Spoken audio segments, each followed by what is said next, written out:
uma satisfação, uma alegria mesmo. Mesmo tendo pouca gente, isso não interfere em que a gente pode ajudar alguma coisa, né? Eu penso sempre que quem fala pode ajudar e quem ouve pode ajudar também, né?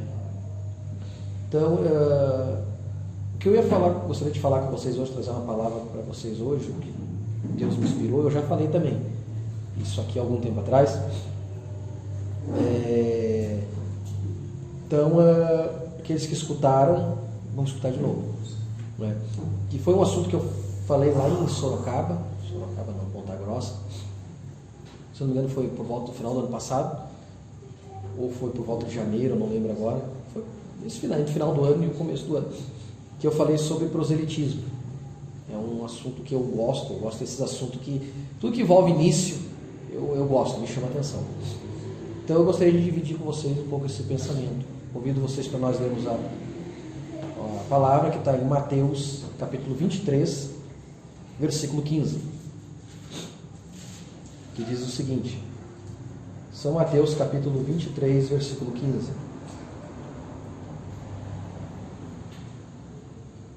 Ai de vós, escribas e fariseus hipócritas, pois que percorreis o mar e a terra para fazer um prosélito, e depois de o terdes feito, o fazeis filho do inferno 2 vezes mais do que vós. Amém? Vamos orar? Querido Deus e Pai celestial, Senhor Jesus eterno, gracioso Deus, te damos graças por tudo, Pai, porque Tu és o verdadeiro e único Deus. Obrigado, Senhor, por esse lugar, obrigado pela oportunidade, obrigado, Senhor, por nossos irmãos estarem aqui, pela saúde, pelo sustento, pela alimentação, por mais esse dia, Pai, também por esse dia ser o dia dos pais, que o Senhor tenha abençoado aqueles que são pais, dando, Senhor, essa maravilhosa bênção que é os seus filhos. Nós oramos a Ti pedindo perdão pelos pecados e as falhas, nossos erros, Senhor, que muitas vezes não Te agrada, e pedindo, Senhor, que o Senhor nos ajude nessa hora a ouvir a Tua palavra, mesmo sendo uma mensagem simples ou complexa, nós não sabemos. Pedimos a Tua interpretação, Pai, a Tua revelação em nome de Jesus Cristo. Me ajuda a falar somente aquilo que é correto e que Te agrada, Deus. Dá-nos mais fé, Senhor. Tira a incredulidade, eu Te peço. Em nome de Jesus Cristo. Amém. Amém. Vocês podem sentar, por favor.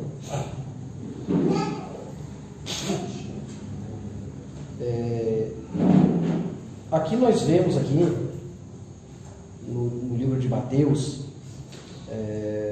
Jesus falando, né, cobrando, assim, censurando, né, os escribas e os fariseus, dizendo que eles são capazes de atravessar o mar para fazer um prosélito.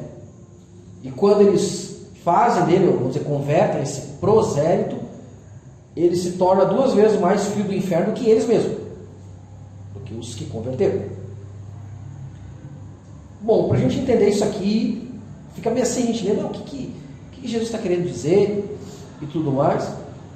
E vamos tentar entender no início o que é um prosélito. Eu sei que muitos vocês sabem, mas a gente vai ver por que Jesus estava censurando eles. Não é? Jesus estava dizendo, vocês não medem esforços para correr atrás lá de um prosélito, para fazer deles um prosélito. Mas qual era a real intenção deles? Porque tudo aquilo a gente sabe que ocorreu desde o Velho Testamento até o que ficou registrado aqui na Bíblia, ainda é um tipo do que nós estamos vendo hoje. É um tipo, é igual, não muda. Então quando a gente começa a analisar e olhar com calma e meditar, a gente vai conseguir ver, identificar o que está acontecendo hoje, igual. E se Deus está mostrando isso, é para a gente não cometer os mesmos erros e fazer as mesmas coisas. Porque Jesus falou várias vezes do bom pastor, já vou explicar aqui agora, mostrando aqui, vocês atravessam o mar, né? Vocês percorrem o mar e a terra para fazer um prosélito. Bom, mas quando Jesus veio curando, libertando, pregando o evangelho, olha uma coisa assim, meio uma contradição, porque eles vão longe para fazer um prosélito, mas não atravessam a vila para socorrer às vezes o necessário. Não é uma contradição? Muitas vezes Jesus vinha curando, vinha, né, o cego, fazendo o que os outros não faziam, eles, como é que se diz assim, dando valor, né, para os necessitados, para os mais carentes. Mas eles iam longe às vezes. Qual é o interesse será de ir tão longe que aquilo lá vale mais a pena do que o que está perto? Aí Jesus começa a falar da parábola do bom pastor. Eu sou o bom pastor dá a vida pelas ovelhas. Aí ele começa a dizer que ele deixa as 99 e vai atrás de uma, né, aquela desgarrada. Ele começa a mostrar a parábola do bom samaritano. Então ele começa a censurar os líderes, vamos dizer, da religião daquele dia.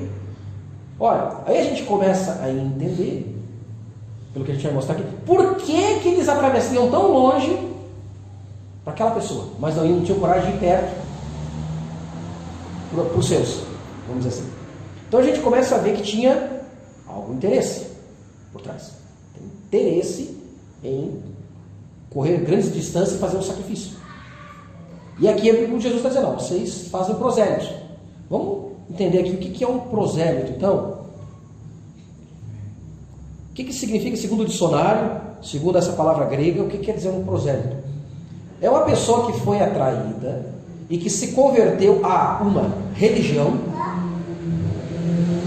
uma seita, uma doutrina ou um partido. Ela se converte a um sistema, a uma ideia, ou seja, ele se torna então um adepto, um sectário, um partidário, ou seja, tem uma causa e ele é convertido para aquela causa. Você vai dizer, Tiago, mas no lado religioso, qual é a diferença? Quando eu titulei isso aqui, talvez eu pudesse dar o mesmo título, quando eu falei isso aí em Ponta Grossa, eu dei assim, ó, proselitismo contra ou versus evangelismo. Tem diferença.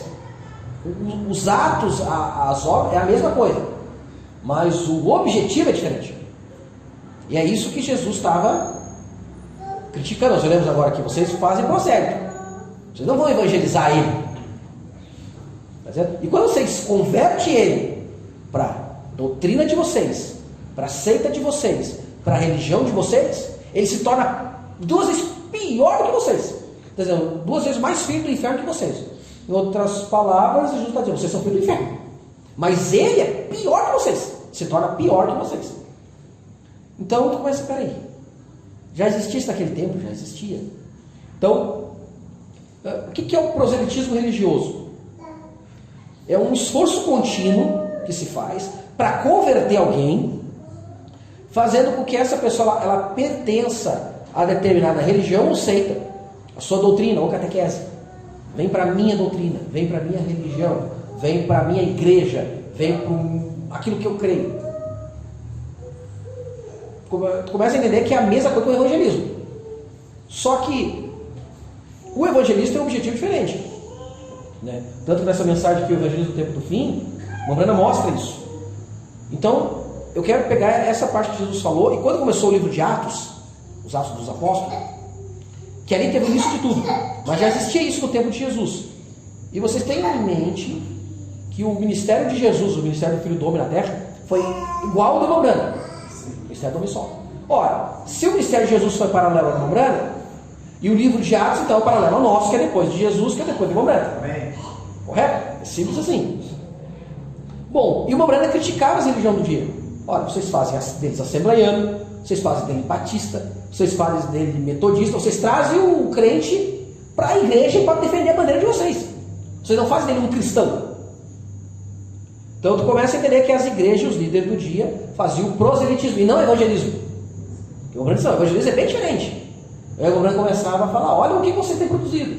Um monte de bandido, um monte de adúltero, um monte de enganador, porque foi fruto da conversão de vocês. Mas ele não se converteu de verdade. Ele veio para a igreja de vocês. Você consegue entender o paralelo? É isso que Jesus está dizendo. Vocês estão enchendo as sinagogas de fariseus, de saduceus, de herodianos e tudo mais. Mas eles não são adeptos a Jeová. Vocês estão fazendo eles defender a bandeira de vocês. Porque vocês ensinam as doutrinas de vocês, os costumes de vocês, como odiar o irmão, como detestar o irmão, dizer que o saduceu é falso, que o herodiano é falso, que o fariseu é falso e que vocês são certos. É a mesma coisa que tem hoje. Então, as pessoas lá, em vez de elas se ensinarem a amar seus irmãos, independente, como diz o irmão, não se associe com eles, vocês estão doutrinados, mas cumprimente seu irmão, né? Vá adorar junto. Se você não pode, diz, nós não vamos nos associar, nós não vamos crer junto, mas eu não posso andar contigo. E as não. Então, tu percebe que hoje existe essa separação. Não tem como não ver isso. E as pessoas que antes tu fazia parte, se tu não está na igreja delas ou não está crendo, elas já nem olham para ti.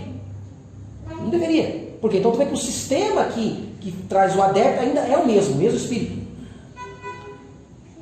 Então, o que acontece? Os prosélitos, eles se tornam militantes, eles se tornam ativistas, eles defendem uma bandeira, eles defendem uma igreja, eles defendem uma doutrina, uma ideologia, uma religião. Eles defendem uma causa. Eles não defendem um propósito. Então a gente vê que o proselitismo religioso não defende Jesus Cristo a palavra. Defende a sua bandeira, a sua igreja, a sua doutrina, a sua crença, o que eles creem. É aquele conjunto, não, aqui é nós, aqui é isso aqui. Eles podem dizer que não, mas as suas atitudes é. Porque eles não se converteram. De verdade. Bom, como é que começou isso então? Tu já entendeu que isso lá no tempo de Jesus já existia. Nosso assunto aqui é no livro de Atos. Atos dos Apóstolos, que é o nosso tempo agora. Quando começou isso? Vamos tentar entender como é que isso estava dando início em paralelo com o evangelismo, com o cristianismo, com a graça sendo manifestada através dos apóstolos. Isso começou ali em Atos 6, mais forte em Atos capítulo 6. Deixa eu virar aqui. Olha só. Da onde vem essa ideia de esse proselitismo?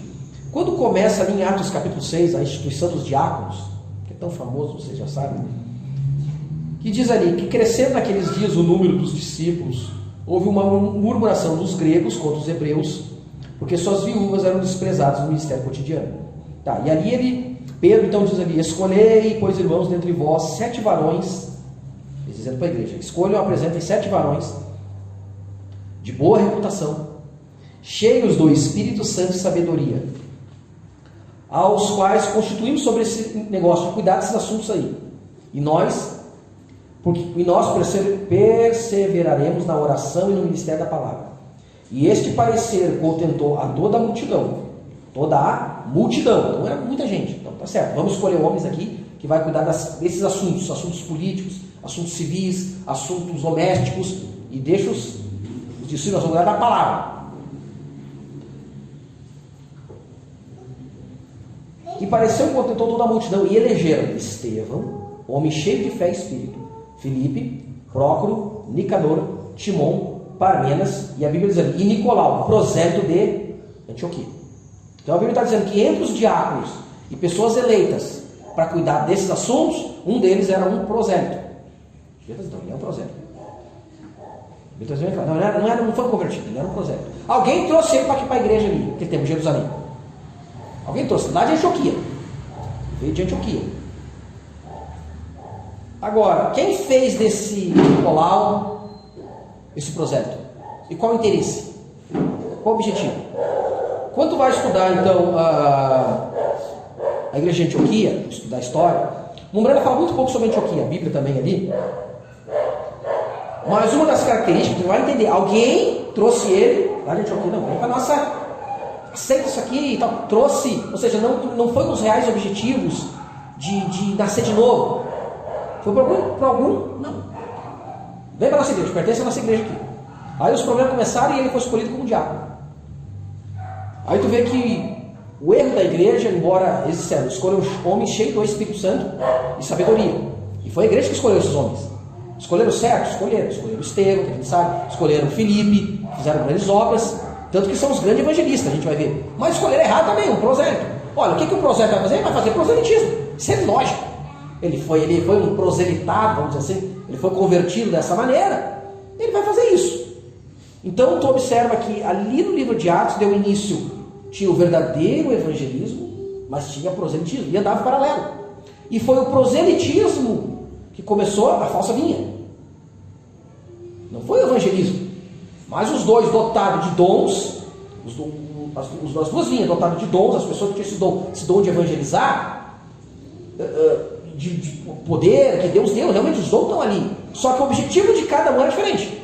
E tu vai ver isso através da Bíblia aqui.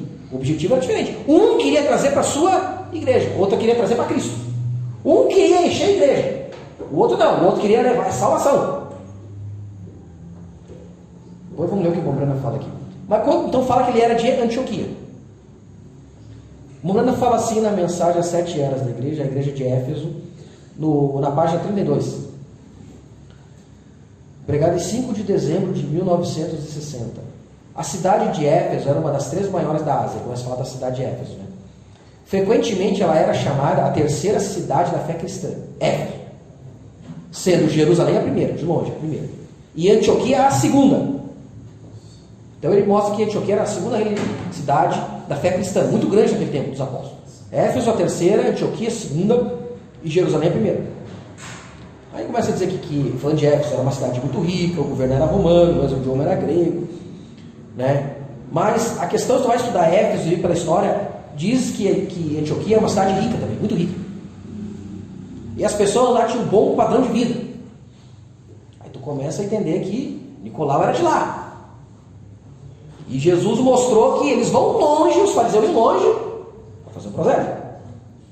Qual é o interesse dos fariseus naquela época ir tão longe para trazer as pessoas para a sua igreja?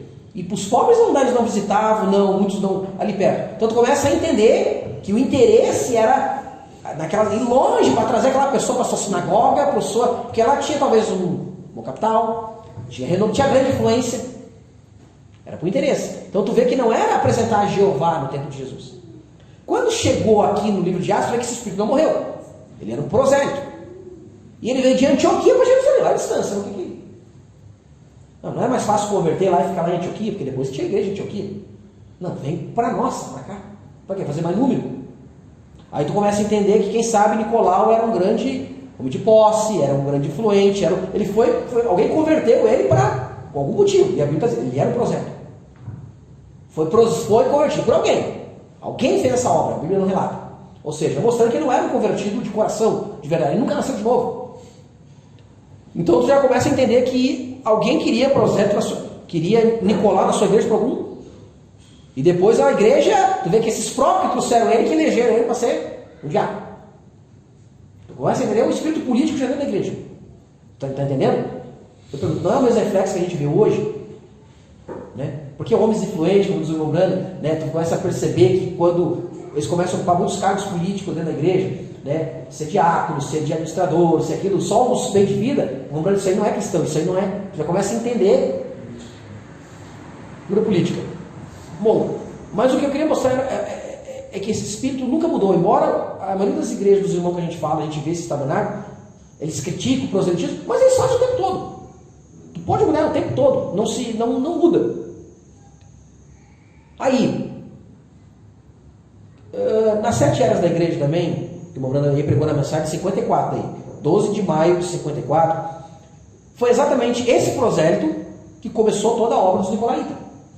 E olha, ele ocupou um cargo estratégico dentro da igreja, ele era um diácono. Então tu vê que o espírito anticristo, que o Mombrana mostra por Nicolau ali que começou, por ele não ser um verdadeiro convertido, foi ele que iniciou, o diabo usou para trazer toda a desgraça, né?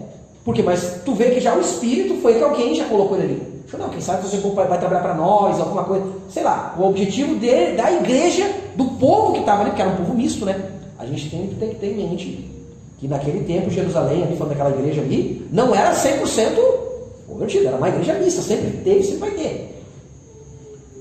Foi esses mesmos que elegeram ele. Bom, acerca de Nicolau, o que o Mombrana fala? No parágrafo 270 dessa mensagem, As 7 Eras da Igreja, de 54. Então o primeiro veio a Nicolau, que era um dos, em Atos capítulo 6, eu creio, no versículo 5, onde ele foi e escolheu os diáconos. E eles tomaram este, que era Nicolau ali, e começaram dali, e chamaram-se de nicolaísmo, e começaram a organizar o sacerdócio. Tu vê que já veio por influência dele. O espírito errado começou a partir dele. Mas lembrando, ele não era um convertido de verdade, ele era um prosélito. E daí se tornou uma ação e o que eles estavam fazendo, dizendo estas coisas nas confissões e assim por diante. Então se tornou uma doutrina e foi para a Babilônia, e aqui acabou aqui embaixo. Deixa eu ver com todo o cristianismo envolvido nisso. Aqui ele fala do nicolaísmo, né? Bom, tudo deu início então, a doutrina do nicolaíta começou, deu aquela entrada quando eles escolheram um prosélito para ocupar um cargo que deveria ser ocupado por homens cheios do Espírito Santo. Você entende? O que deu início ali, então, o que deu essa necessidade? Eu lembrei agora aquilo que o pastor Joésley falou outra vez ali, né? Olhando o livro de Atos, de acordo com a necessidade de resolver um problema, a igreja não percebeu que trouxe outro problema. Eu achei muito interessante aquilo, ele falando, mostrando, mas a questão não era, como é que eu posso dizer assim, foi errado. Não. O problema surgiu, o que eu quero dizer assim, ó? Tu começa a entender dessa maneira assim, ó. A igreja, ali no capítulo 6, já existia há um certo tempo. Existia. E não tinha problema. O Espírito Santo tinha total liberdade para agir dentro da igreja. Não existia esse problema com questões civis ali, problemas de as viúvas do grego brigando com as viúvas, tá dando mais, aquela está sendo ajudada, outra está sendo menosprezada, vários desses problemas. Tu não vê esse tipo de problema antes de Atos capítulo 6. Não acontecia. Por quê? Porque a igreja estava num espírito correto, vamos dizer assim, né? Não olhava os defeitos, não tinha a inveja, porque diz ali que era inveja. Tá, mas o que espírito que entrou dentro da igreja, que em vez de eles terem permanecido daquilo, foi necessário que então eles escolhessem diáconos agora? Não, já que está tendo problema, vamos escolher pessoas, né? Então tu vê, começa a perceber que um diácono, como diz o Mombrano, que é o policial da igreja, eles estão ali para resolver problemas, todo tipo de problema, julgamento.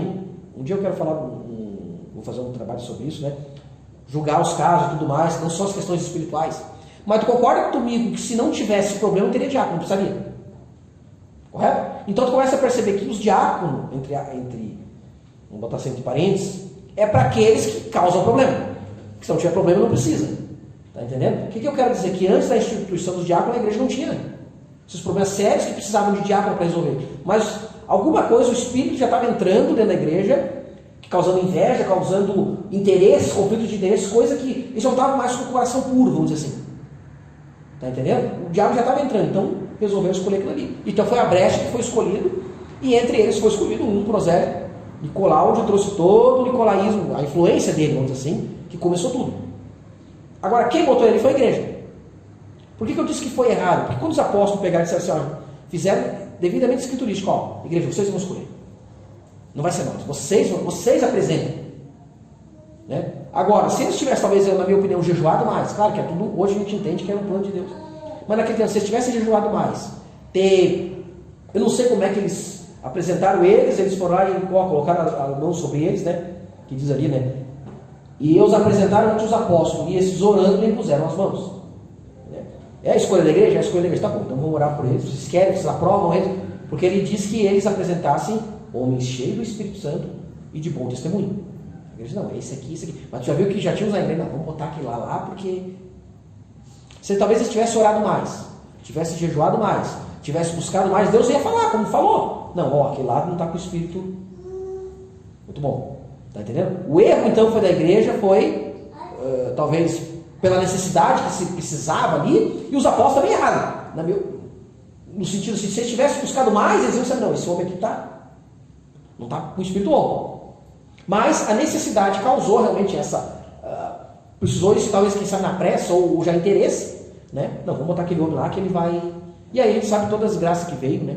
Por causa desse homem. Bom, primeira coisa, foi escolhido um prosélito que não tinha o Espírito Santo, entre os... Não sei se os outros 6 não tinham, eu sei que o Estevão tinha e Filipe tinha, pelas coisas que ele falava, e a Bíblia diz que é cheio do Espírito Santo. Agora os outros ali, Nicanor, Timon, Parmenas, o que mais? Prócoro, Nicanor, Timon e Parmenas, a gente não vai falar muito, né? Não sei o que fizeram, a gente não sabe se eram outros prosélitos. Não, a Bíblia está dizendo que Nicolau. Bom, a igreja escolheu errado, né? Foi escolhido também por pessoas que também não tinham o Espírito Santo, porque se as pessoas que tivessem o Espírito Santo escolheriam o certo, não é? Foi esses mesmos que botaram ali. O espírito errado veio, isso mostrando que dentro da igreja tinha pessoas que não tinham o Espírito Santo, que tinham o mesmo espírito político dentro da igreja. É normal. Então, por isso que eu digo, é o que vai estar acontecendo hoje. Então a gente vê na igreja, naquele tempo, dando isso a dois grupos, bem separados, quer dizer, estavam juntos, mas Deus já viu que esse espírito estava ali, que era o espírito dos evangelistas. Por isso que eu gosto de falar, a gente fala Atos dos Apóstolos, né? Então tinha os Atos dos Apóstolos, os verdadeiros discípulos, vamos falar assim, mas também tinha os Atos dos proselitistas. Né? Aí tu vai vendo depois ali as cartas de Paulo, de Pedro, e falando, já o espírito do anticristo já está no nosso meio, onde já começou as manobras, começou as outras coisas, né? Provar o espírito pela palavra. Isso já vinha, começou lá atrás, quando passou 30, 20, 40 anos.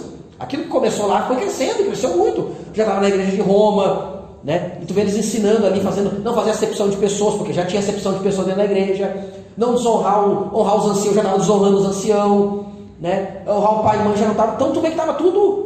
Em pouco tempo, coisa de 30, 40 anos, a igreja virou. Aí eu pergunto, de 50 anos para cá, desde que o Mambrana morreu, olha o que virou a mensagem. Começou certinho quando o Mambrana morreu. Mas tu vê a mesma coisa. Hoje já estamos aqui 63, 50 e 60, quase 60 anos, né? Olha o estado dos grandes tabernáculos. Não estou falando mal dos pastores, não, mas olha o que virou. Por quê? Porque lá no começo, prosélitos entraram, não foram convertidos de verdade. A igreja colocou o seu interesse aí, foi vindo hoje. Mas os verdadeiros estavam, sempre tiveram. Lá era o começo de tudo. Era né? Vamos dizer assim, o gênesis da graça. O que nós estamos vendo hoje? O resultado, dentro da mensagem, que começou certo ali em 64, 65, os missionários vindo para o Brasil, mas veio junto também homens escolhidos, uma igreja que não tinha o Espírito Santo, misturado, colocou lá, e aquilo ali começou, vamos dizer, os nicolaísmos dentro da igreja da mensagem. É isso. Bom, então o que a gente estava vendo naquele tempo? Um era os apóstolos realmente se movendo, e outro era os nicolaítas. Uns eram convertidos para Cristo, e outros eram convertidos para a igreja. E a gente vai ali que a igreja crescia. Aí o Mambrana, tu vai ver nas áreas da igreja o Mambrana falando, embora tinha muita palavra verdadeira, Éfeso ali, não é verdade? E ele mostra desde o começo que a igreja, a falsa vinha, estava crescendo muito aceleradamente. Ou seja, o evangelismo, vamos dizer assim, a conversão dos proselitistas era muito maior que a conversão dos evangelistas. Crescia o número de eleitos, mas em comparação à falsa, o que estava vendo junto, era muito mais joio que trigo.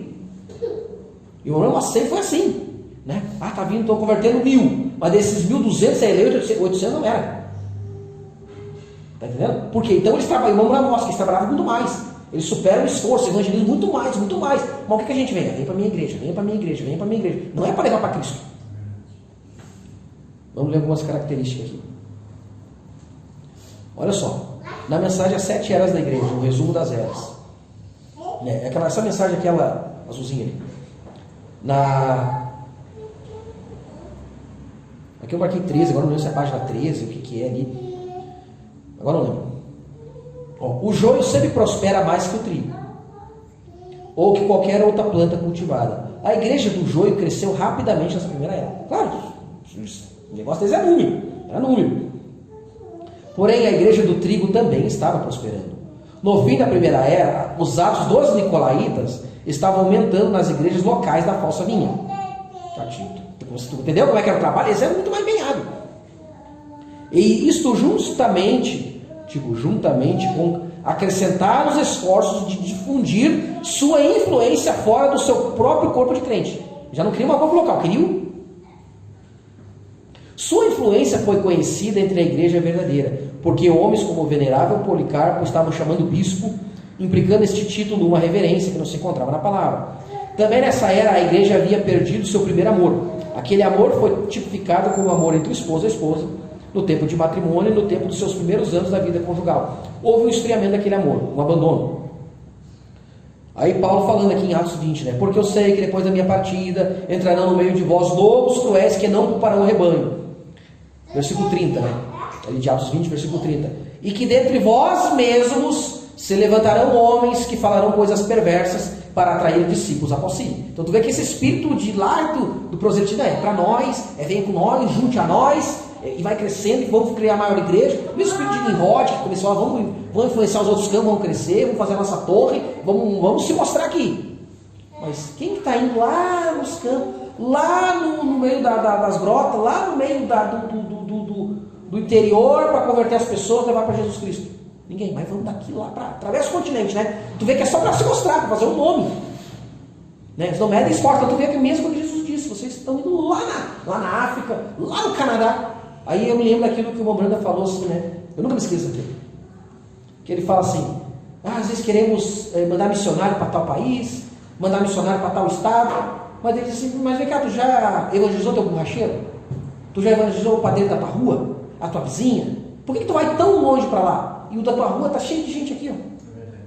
Está entendendo? Mesmo espírito, vamos longe para mostrar que nós fizemos isso, nós fizemos aquilo outro, não criticando nem a placa de igreja, mas tu vê o mesmo espírito, mas o teu vizinho, vamos aqui com os de perto, aqui, por que tu está tão longe? Qual é o teu interesse? Porque as pessoas são grandes e influentes, tu quer trazer para a tua igreja. É a mesma coisa. Na mensagem, a restauração da árvore noiva. Tem que passar rapidinho, mas 22 de abril de 62. No parágrafo 34. Deus plantou esta árvore para dar fruto espiritual. E o homem tem sempre tentado fazer isso de uma forma de piedade. O maior edifício na cidade, certamente milhões de dólares. Ele começa a falar aqui das obras dos Nicolaítas. O que a falsa igreja sempre... Não adianta, irmão. Está estampado, a gente pode ver isso hoje. Graças a Deus que está aberto os olhos. Ele começa a criticar, sempre está criticando isso. Veja que isso era uma obra que começou lá, a falsa vinha. Saiu, começaram a dar início, não, nós temos que fazer um nome, nós temos que ter a nossa torre, a nossa igreja, vamos projetar a nossa placa, vamos, né? Porque tu vê que o povo convertido não fazia isso. Por exemplo, deixa eu passar aqui. Ó, logo que foi escolhido ali os diáconos, Estevão, que era um deles, era um grande evangelista. E mostrando ali, Estevão, o primeiro mártir. Então ele teve coragem de falar lá e falou para ele, morreu dando por aquela causa. Tu vê outro grande evangelista, tu vê que logo no começo começa a falar das obras evangelistas, ó, o capítulo 8, o evangelho em Samaria. Tu começa a ver o que Filipe fez. Filipe cheio de poder. Então tu vê que paralelo mesmo estava, né? Quando Filipe foi converter aquele eunuco, não me lembro se aqui agora, mesmo capítulo 8. Logo que eles foram escolhidos como diácono, veja, eles tinham um ofício de diácono, mas tinham um dom de evangelismo sobre eles. E Filipe converteu o eunuco. Aí tu vê ali um grande... É um homem de influência. Olha a característica que eu gosto. Se tu observar agora, olha o objetivo desses homens. O que é um homem cheio de Espírito Santo e o que é um homem cheio de religião. Tu vê, Nicolau foi convertido, veio lá de Antioquia. Eu não sei quantos quilômetros, mas era longe, porque tinha algum interesse que esse homem tivesse na sua igreja. Ora, mas tu não via esse espírito em Filipe, porque Filipe converteu o eunuco, que era o que diz ali de Candace, ali era o... Qual é a função dele? Era um eunuco, mas o que ele era aqui? Deixa eu ver aqui. Um meu tipo, eunuco, mordomo mor de Candace, né? Rainha do seu tipo. Olha a posição desse homem. Mas Filipe, quando converteu, ele não disse, agora tu vem lá para Jerusalém congregar com nós, que nós queremos te ver lá. Não, disse, mantenha Deus, mantenha na graça, mantenha. Tu vê, né? Ele converteu a Deus, ele não converteu para a igreja dele. Mas o outro não, veio para nós. Tá entendendo? Tu vê o verdadeiro espírito de um evangelista, ele converte para Deus e diz, irmão, procura um lugar que tu te sinta bem, vai congregar, Deus vai te encaminhar, já fiz minha função. E ele foi arrebatado e foi embora. Mas tu vê que o prosélito não, o prosélito veio para a minha igreja. Não seria um prato cheio para ele dizer, eunuco, olha a posição que ele era. Ele podia ser uma grande influência financeiramente ou pelo estado dali, mas ele não fez isso. Está entendendo? Você consegue ver a diferença entre os verdadeiros filhos de Deus, o evangelismo e o proselitismo? Tem todas as diferenças, é gritante. Aí entra aquilo, uma igrejinha pequena, quem é que vem? Não, eles preferem lá, às vezes, não estou falando aqui, não dando como exemplo, mas mais longe, por quê? Porque é pequeno, às vezes é coisa pobre, vamos sempre tipo, vai falar que, mas vai longe, porque a igreja é grande, tem avivamento, tem tudo aquilo, tá entendendo? Eles foram proselitados, eles não foram convertidos, eles foram feitos prosélito, tá entendendo? É o mesmo espírito, é a mesma coisa, e não vai mudar, vai até o final. A Mombranda começa aqui, restauração da árvore noiva. Meu Deus, ele diz assim, né? O homem tem sempre tentando fazer isso de uma forma de piedade. O maior edifício na cidade, milhões de dólares, meu Deus, e o povo pregando que Jesus está vindo. Tu vê que os verdadeiros evangelistas estavam dizendo, se convertam, Deus está vindo e tal. Os outros, não, vamos fazer um nome, vamos fazer grande, vamos. Sem fazer grande. Meu Deus, e o povo pregando que Jesus está vindo, e gastando 6 a 8 milhões de dólares em um edifício, em um lugar. E os missionários, eu conheço missionários no campo que estão pregando o evangelho, sem nem mesmo um par de sapato, comendo 2 refeições por semana. Olha bem. Ele sempre fala, parágrafo 335. Pode você ver por quê, irmão? O que está acontecendo com o povo? Eu realmente não creio que eles creem, que Jesus está vindo.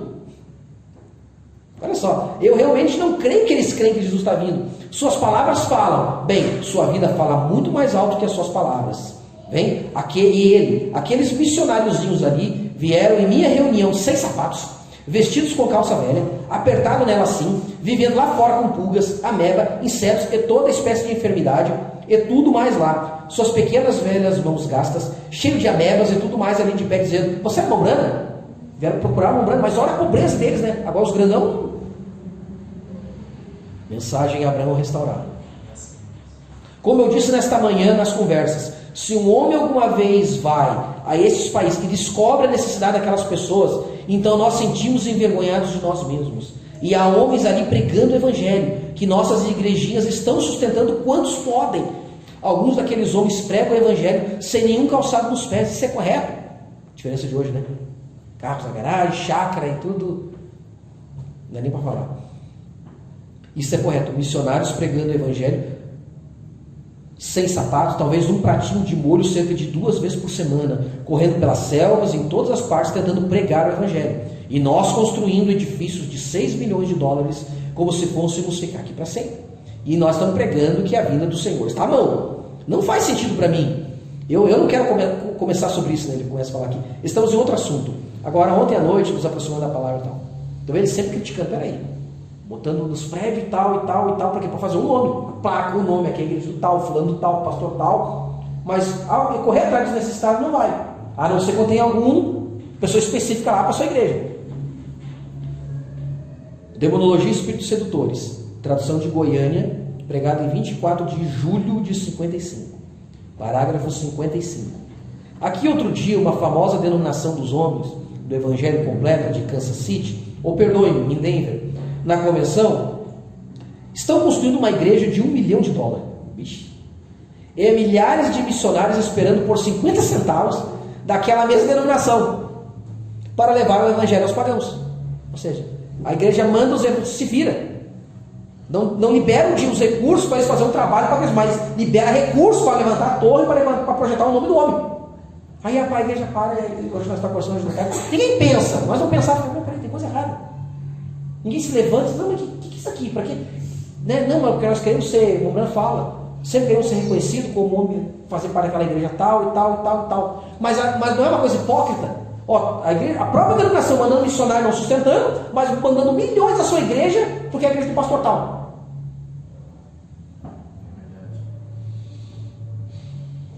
Veja, o que necessitamos hoje é de uma mente missionária, enviada de Deus, reavivada, nascida do Espírito Santo, onde ela terá o zelo de Deus para estender-se além das selvas e fazer algo para Deus, ao invés de construir grandes e boas igrejas e tentar emitir brilho aos vizinhos, né? Se mostrar, se aparecer.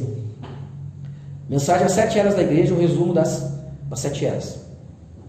Aí essa aqui também é de página 51. E quem são os que se esforçarão para enganar os escolhidos? Olha o que ele está dizendo. O espírito do anticristo, nos falsos ungidos, destes últimos dias.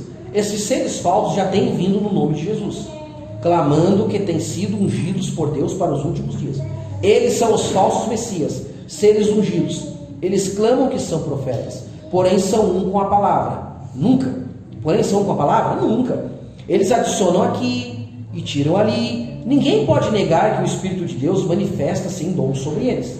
Mas como Balaão, eles têm seus programas, fazem apelo por dinheiro, exercitam seus dons, mas negam a palavra. Ou contornam-na por meio de uma controvérsia, diminuam suas oportunidades de maiores lucros. No entanto, pregam salvação e livramento através do poder de Deus. Exatamente como Judas tinha um ministério por Cristo. Mas pelo fato deles serem somente a semente errada, consequentemente eles têm um espírito errado, motivando-os, religiosos. Eles suplantam os eleitos em esforço e zelo. Lá no começo, lá do livro de Atos. Muito maior. Mas o zelo de Laodiceia não de Cristo, é um zelo de Laodiceia, porque buscam grandes multidões, grandes programas, sinais espantosos entre eles, pregam a segunda vinda, porém negam a vinda do profeta mensageiro, embora em poder e sinais a verdadeira revelação, este suplante a todos. Sim, este espírito falso, que nos últimos dias é tão semelhante ao verdadeiro, somente pode ser conhecido por seu desvio da palavra.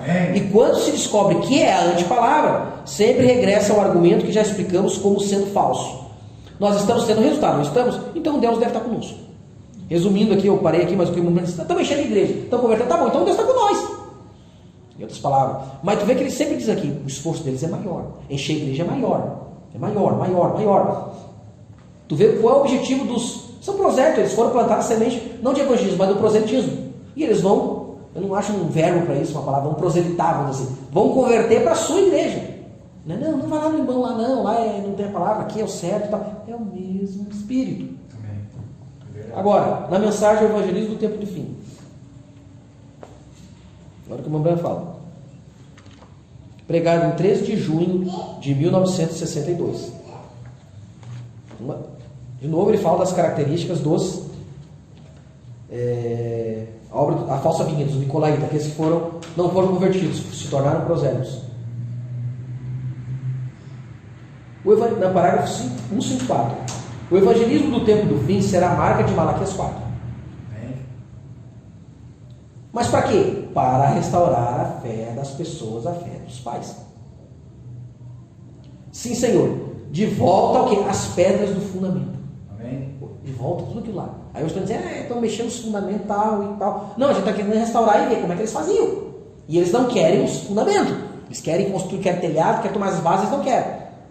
Por isso que eles criticam tantas coisas mais simples, eles não querem o fundamento. Sim, Senhor, de volta às pedras do fundamento. Amém.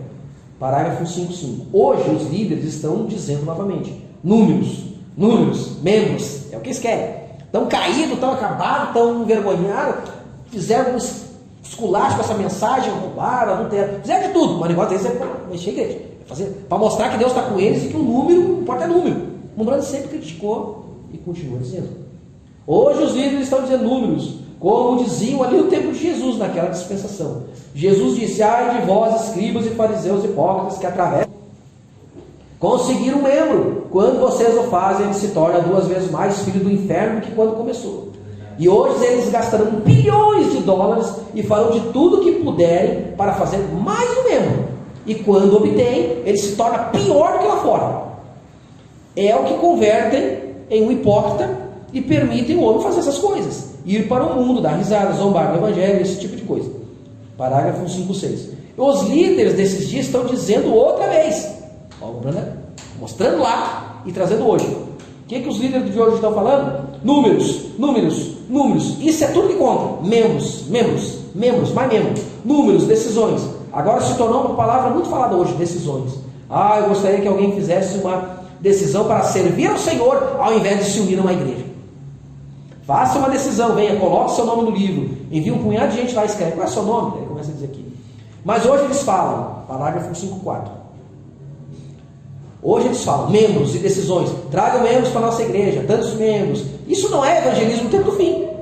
Está vendo que não mudou o espírito membro, queremos que ele está aqui, aí tu mostra, por isso que os eleitos sempre vão ser a minoria. Ou tu começa a entender, tu começa a ver a mesma coisa. Não. Olha os objetivos, olha o que é investido, olha os esforços. Mas as coisas mais simples que o manda, eles não querem fazer. Por quê? Porque eles já aprenderam assim, eles foram, se tornaram prosélitos com uma causa e combatem. Vão ser ativistas, vão defender a bandeira, mas não vão defender a causa de Cristo. Não vão defender a palavra. Não importa, eles vão defender, o dogma, a religião, a igreja deles.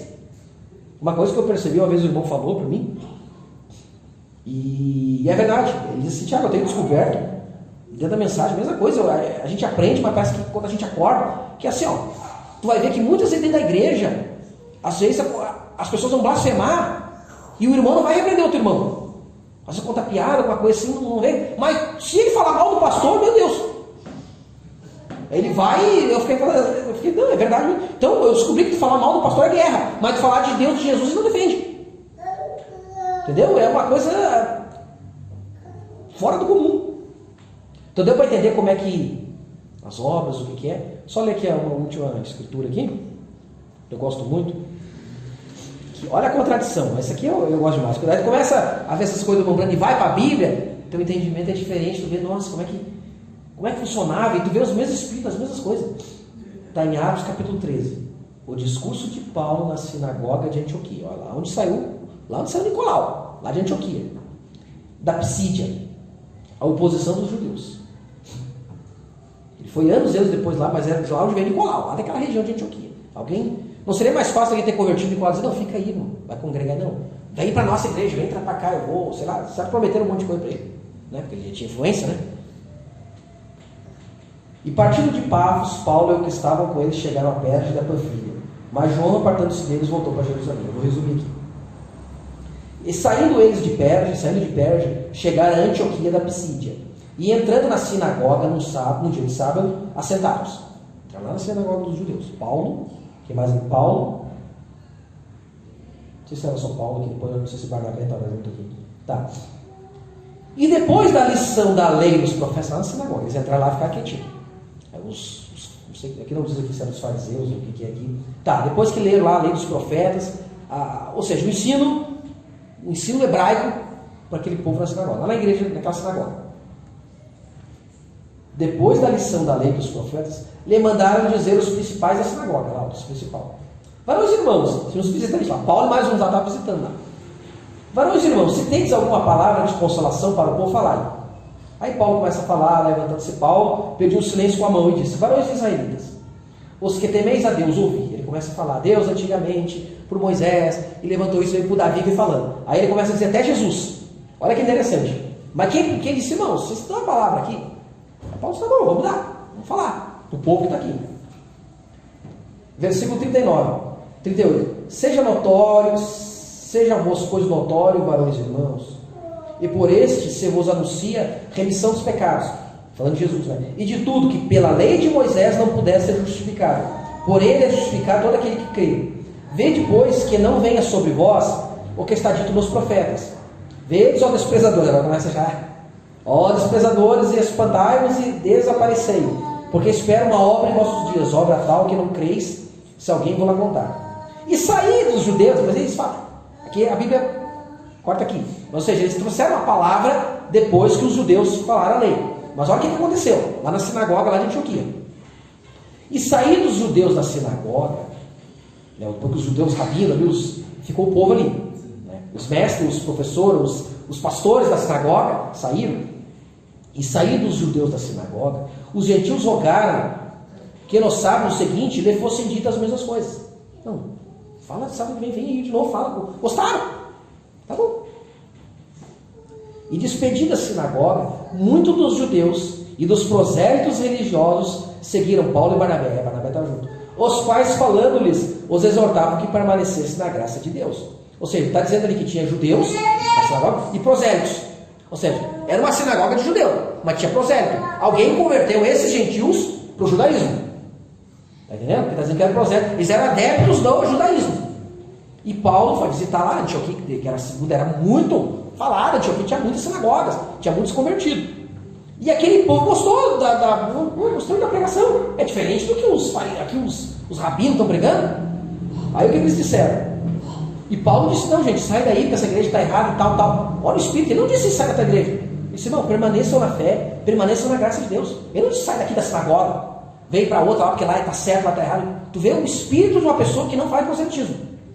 Mas ao contrário daqueles prosélitos, alguém trouxe ele de lá e disse, vem para a nossa, porque o judaísmo é correto, porque é o único lugar da salvação é a nossa sinagoga aqui, né? E esses próprios prosélitos gostaram da pregação de Paulo. E no sábado seguinte, olha só, ajuntou-se quase toda a cidade a ouvir a palavra de Deus. O povo gostou, não passou para o outro, não. Apareceu um homem lá, apareceu um pregador lá, tal, foi pregar na sinagoga, não foi passando para o outro, causou aquela expectativa, lotou a sinagoga. Ó, quase toda a cidade de Antioquia a ouvir a palavra de Deus. Pois viu, porque tinha algo diferente que os líderes do dia estavam pregando. Nossa, vamos sair da mesmice.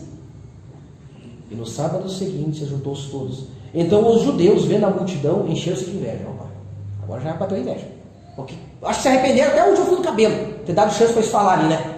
Porque imagina, eles estavam sempre, eram os líderes ali. Chamaram, vocês sabem que era Paulo. Paulo pregou lá e falou, o povo gostou, chamou mais gente. Opa, por quê? Porque a palavra de Deus estava atraindo.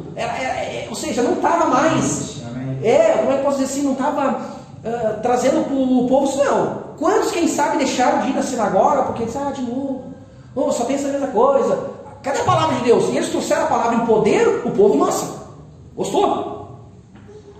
Então os judeus, vendo a multidão, enchendo-se de inveja e blasfemando, contradiziam o que Paulo dizia. Agora já viraram inimigo. Mas depois disseram, não, traz uma palavra para nós aí. Mas certo, pensaram que iam elogiar, rasgar elogio, falar um monte de coisa. Mas não, pegou uma palavra. Falou de Jesus. O povo nunca ouviu aquilo. Mas Paulo e Barnabé, usando de ousadia, disseram, era mistério que a vós se pregasse primeiro a palavra de Deus, mas visto que vós rejeitais, e vós não julgais dignos da vida eterna, eis que nós voltamos para o gentios. Porque assim nos mandou o Senhor, e te pus sobre luz sobre os gentios, para que seja a salvação até os confins da terra. E os gentios ouvindo isso se alegraram. Pensaram, isso é para você, tá vendo? Esses judeus aqui não querem, mas vocês querem. Aí o povo agora está ouvindo coisas novas, está dizendo, se alegraram. Amém. E os gentios ouvindo isso se alegraram e glorificaram a palavra do Senhor, e creram todos quantos estavam ordenados para a vida eterna. E a palavra do Senhor se divulgava por toda aquela província. Mas os judeus da sinagoga estavam perdendo gente agora, perdendo a fama, inveja, né? Incitaram algumas mulheres religiosas e honestas e os principais da cidade. Olha só, o que a inveja faz, o que o prosélito faz, né? O religioso. E levantaram-se perseguição contra Paulo e Barnabé e os lançaram fora dos seus termos.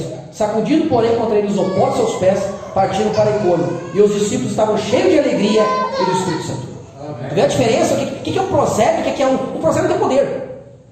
Vai chegar um ponto que aquela mesmice, aquela coisa. Aí vai vir alguém com poder, vai mostrar Jesus Cristo, vai mostrar o poder, vai tirar e desanimar. Nunca, pode ir, não tirou da igreja. Não, fiquem aí, gente. Obedeça a Deus, não é. Aí é a inveja. Mas claro, aqui mostrando aqui, mostra que todos aqueles, não digo todos, a maioria saem da igreja. Diz, não, vamos converter a Jesus Cristo.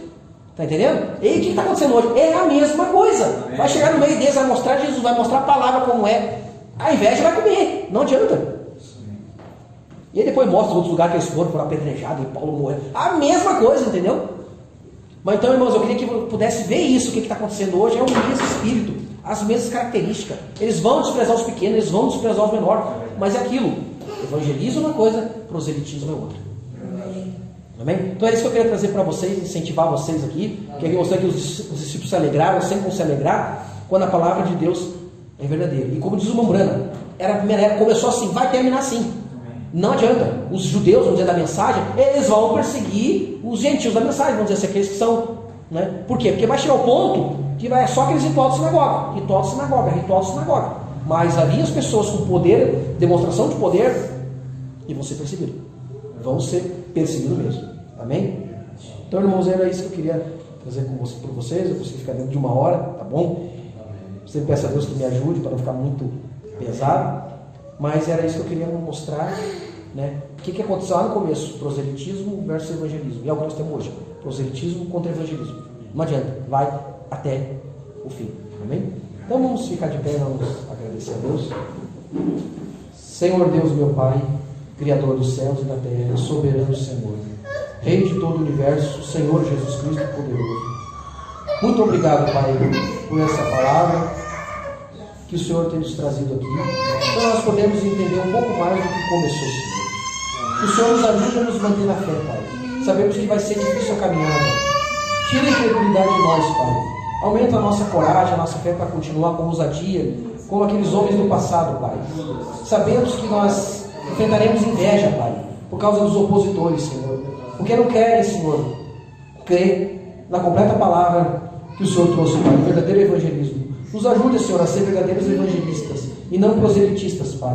Porque o Senhor quer qualidade, Pai. O Senhor não está interessado em quantidade. O Senhor quer obediência total à Tua palavra, Pai. Nos ajude a obedecer e ficar com ela, Senhor. Como Estevão, Senhor, que marcou o Senhor, ficando firme com a Tua palavra, enfrentando todo aquele sinédrio, Pai. Eu te peço, por favor, Deus, nos ajude, nos guarda, Senhor, que possamos ter uma semana abençoada, Pai. Nos manter firme cada vez mais. Em nome de Jesus Cristo, eu te peço, por favor. Amém. Amém. Deus abençoe vocês. Amém.